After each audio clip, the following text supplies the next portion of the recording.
Assalamu alaikum.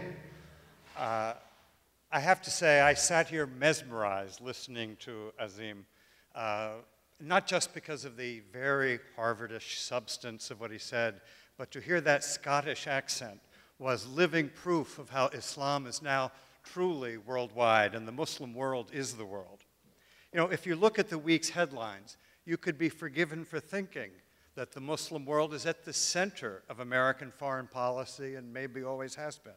A war in Afghanistan, terrorism in Pakistan, Iranian nukes, troops in Iraq, Turkey flexing muscles, Syria uprising, Palestine to the UN, Israel in isolation, Egypt in turmoil, Libya mopping up Gaddafi, vacuum in Somalia, Boko Haram bombings in Nigeria.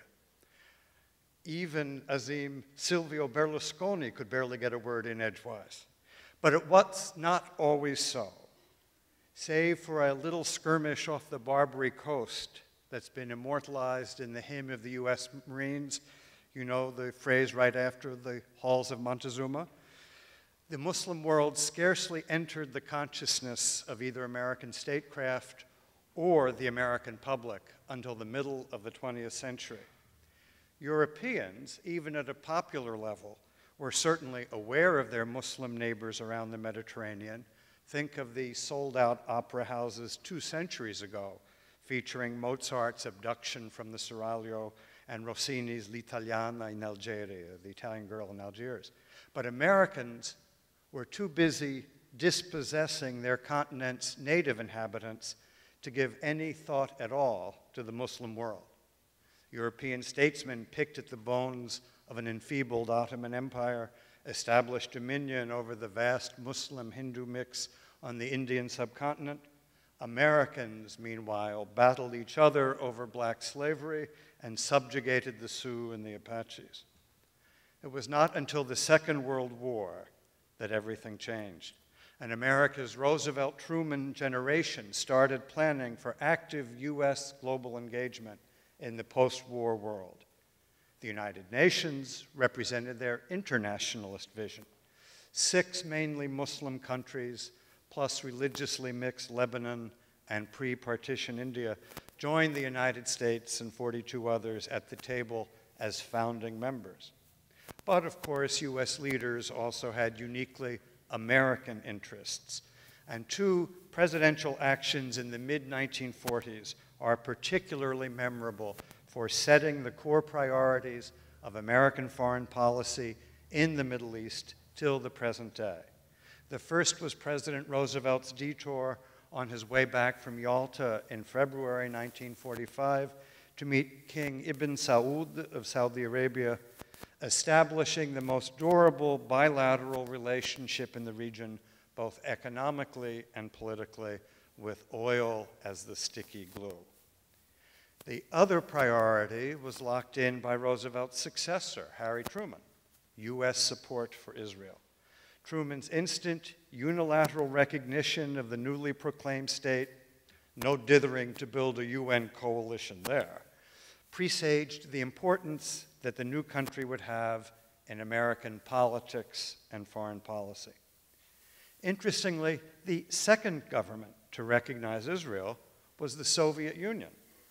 But Stalin soon turned against the new state when he realized it was putting its eggs in the more powerful American basket.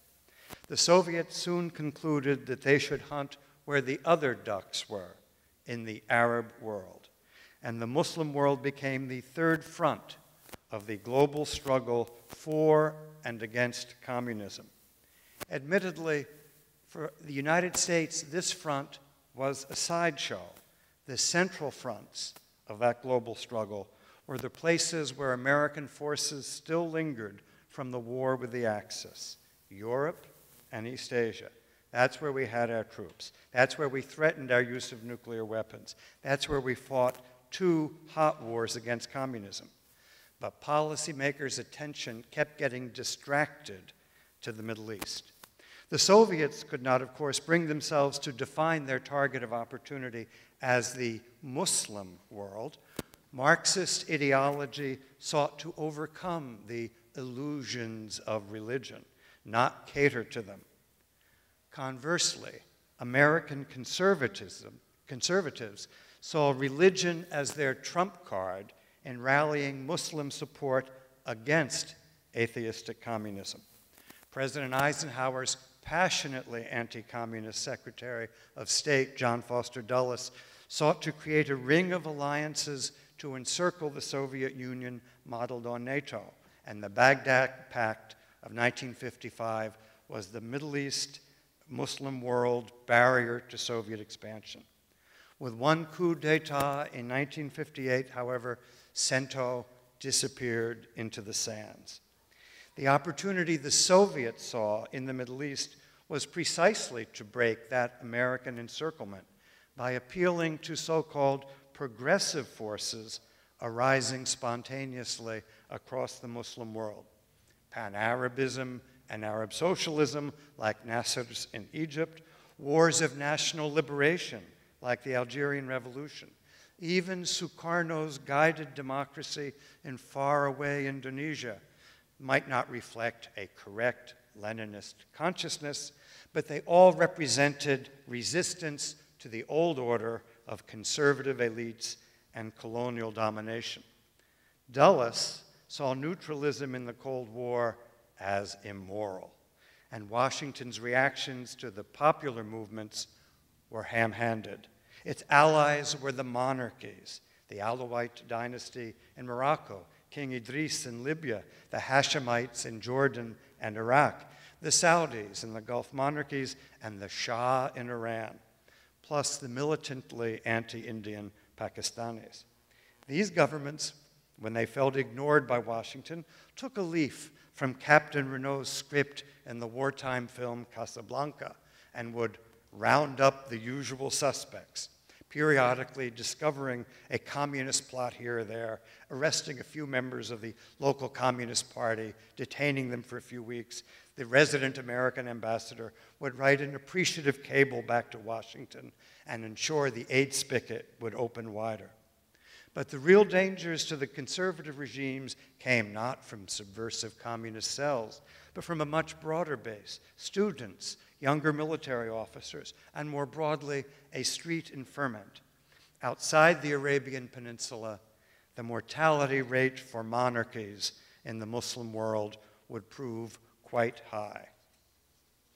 With its inherently unstable mix of oil, Israel, and unpredictable nationalism, the Middle East became a major headache for U.S. Cold War strategy. Periodically, the volatile brew would explode, and American diplomacy would work feverishly to tamp down the flames and establish a new equilibrium.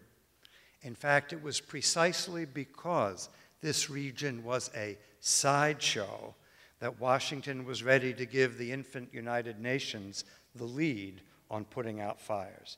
This is where, in fact, UN mediation and UN peacekeeping were invented. Think of Suez in 1956, the Indo-Pakistani War in 1965, the fateful Arab-Israeli War of 1967. Also think of the Arab oil embargo of 1974, which provided the occasion for the average American, for the first time as he sat sullenly in mile-long gasoline lines, to think about the Muslim world as able to affect him. Truly a formative psychological experience. There was, of course, one positive, purposeful, and non-explosive landmark by which American policy sought to break the region's template: the Camp David Peace Treaty. A year later, an appreciative American public hustled Jimmy Carter out of office. Throughout this period, the governments in the Muslim world, aside from the Arab monarchies in thrall to Washington, were secular and modernizing in orientation. Sure, they all paid proper obeisance to Islam, but aside perhaps from the Saudi regime, the ulama in Muslim countries was not driving politics. The late 1970s, however, saw the emergence of a very political Islam. Military ruler Zia al-Haq, for instance, initiated a far-reaching Islamization of Pakistani life. But the real watershed was the Iranian Revolution of 1979. We had had a good 25-year run with the CIA-engineered coup that snuffed out democracy in Iran. But all good things come to an end.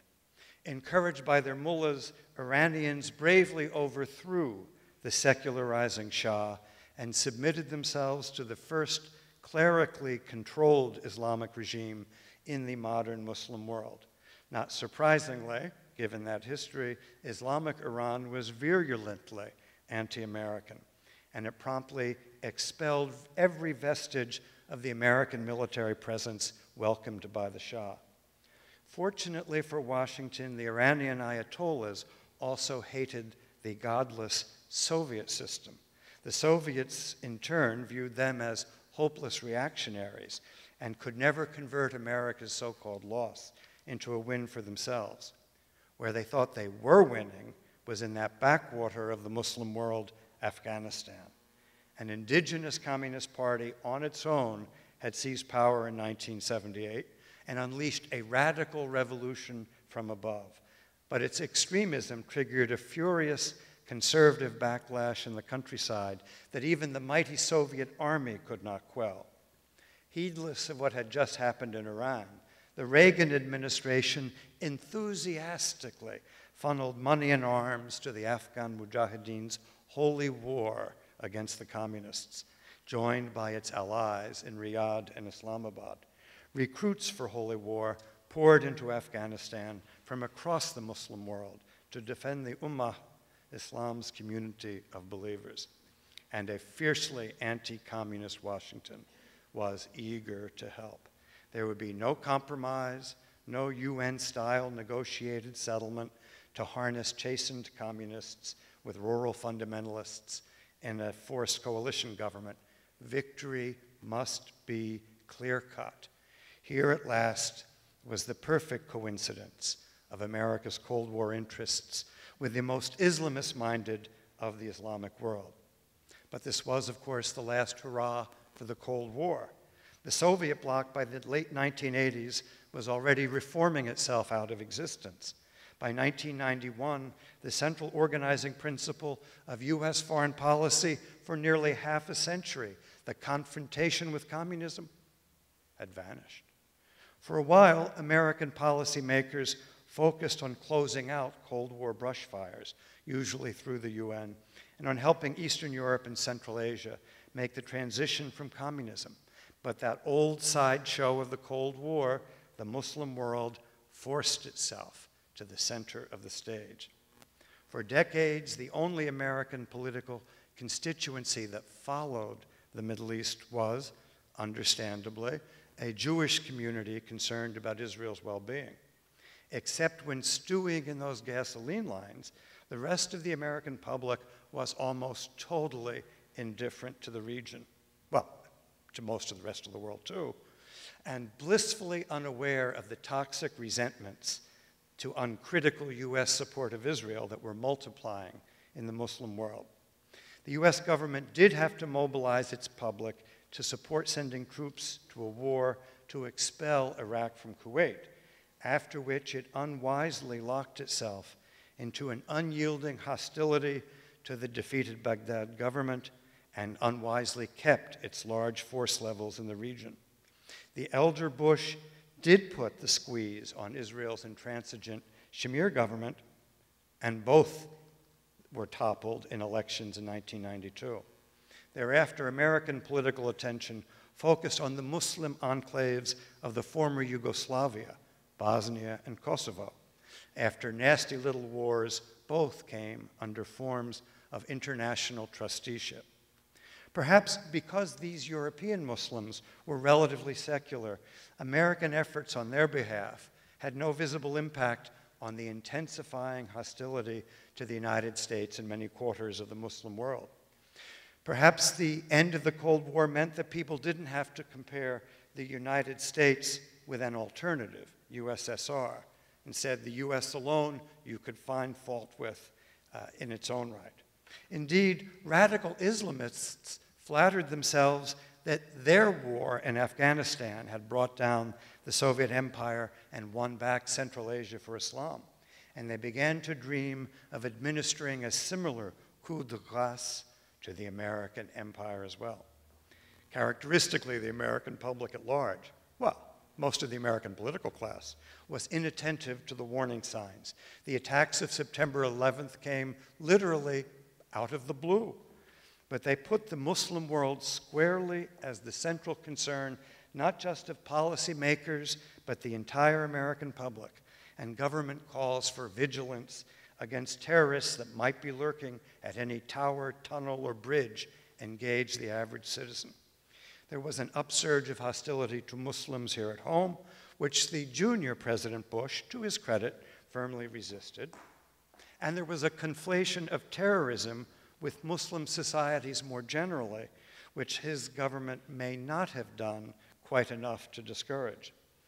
And unfortunately, the political class and concerned constituencies rapidly shut down any debate about what might have inspired spontaneous demonstrations of joy in some places in the Muslim world at news of the attacks. American policies did not provoke the hatred the party line had it. It was our freedom that they hated. Indeed, the Bush administration showed its fundamental identity with the corporate community by seeing the problem in the Muslim world as one of public relations. It just needed to sell its products better. The ever-sinking poll ratings for America in the Muslim world, down to single digits even in Turkey, suggest that the Madison Avenue approach didn't quite cut it. What did work, at least at the start, was the military response after 9/11, a tactically brilliant intervention in alliance with the beleaguered Afghan Northern Alliance. This was the turning point. From now on, the Muslim world was the central preoccupation of US foreign policy. Europe, which had engaged American attention for the entire 20th century, became the new Canada, taken for granted and forgotten. President Bush's unequivocally binary approach, you are either with us or against us, permitted no fence sitting, brought Musharraf along in Pakistan, and the entire world joined in solidarity, putting a surprisingly strict anti-terrorism regime in place at the United Nations. Al-Qaeda was every government's enemy. Even regimes that had long been at odds with Washington, including those in Syria and Libya, enthusiastically did their bit by taking American-held detainees, and applying time-tested techniques to get them to talk. A war-intoxicated political class in Washington then decided on a second campaign. They aimed directly at Baghdad, epical center of Islam's most brilliant days under the Abbasids, and the unprovoked invasion of Iraq incited a furious backlash worldwide, but especially in the Muslim world. The American electorate repudiated the Iraq War in the 2006-2008 elections, and President Bush himself ultimately agreed to Iraqi demands for a complete US troop withdrawal by the end of 2011. It's a commitment that President Obama has seemed happy to fulfill, even if there is a campaign now being orchestrated to keep some residual force there. The US departure is diffusing a major irritant for many in the Muslim world. Controversially, Obama has escalated the war in Afghanistan, hoping to reverse 4 years of deterioration in security, and then this year opened the path to a negotiated peace with the Taliban. Obama raised hopes very high that he might grasp the nettle to secure an Israeli-Palestinian peace settlement. But an election in Israel produced a government so intransigent and to which he has caved, mindful of the clout of its champions in the United States. Most tellingly, Obama retooled his predecessor's democracy promotion initiatives and embraced the wave of protests that have swept the Arab world this year. Instead of clinging to a loyal, dependable 30-year despot engulfed by courageous street protests, as 30 years ago had been done with the Shah, Obama added the weight of US influence to the protester side of the scales in Egypt. The limited intervention authorized by the Security Council in Libya's civil war seems to be resulting in a grand coalition committed to democracy after the nightmare of Muammar Gaddafi's 42 years of rule. The US, as Azim pointed out, is not trying to play kingmaker in this so-called Arab awakening, but rather is respectfully following and supporting the citizens pressing for change. Interestingly, the United States now appears fairly comfortable even with the ascendancy of Islamist political parties, so long as they accept democratic rules and do not persecute minorities, such as that mosaic of ancient Christian communities that still survive from Roman times. There are different constellations of regional support for change or for the Ancien Regime in Syria, Bahrain, and Yemen, but Al-Qaeda's core indictment that the United States has installed and sustained Takfir puppets to maintain its control over the Muslim world is now disproved. Osama bin Laden is no longer here to weigh the successes and failures of his grand strategy. 10 years on, the Al-Qaeda network has been decimated, of which his extrajudicial removal in May is a symbolic centerpiece. But he lived long enough to see a wave of popular uprisings start toppling repressive Arab regimes across the Muslim world. Uprisings that were backed by America, not by Al-Qaeda. That fact portends a new era in American engagement with the Muslim world if we can but sustain and entrench it for another 4 years. Thank you.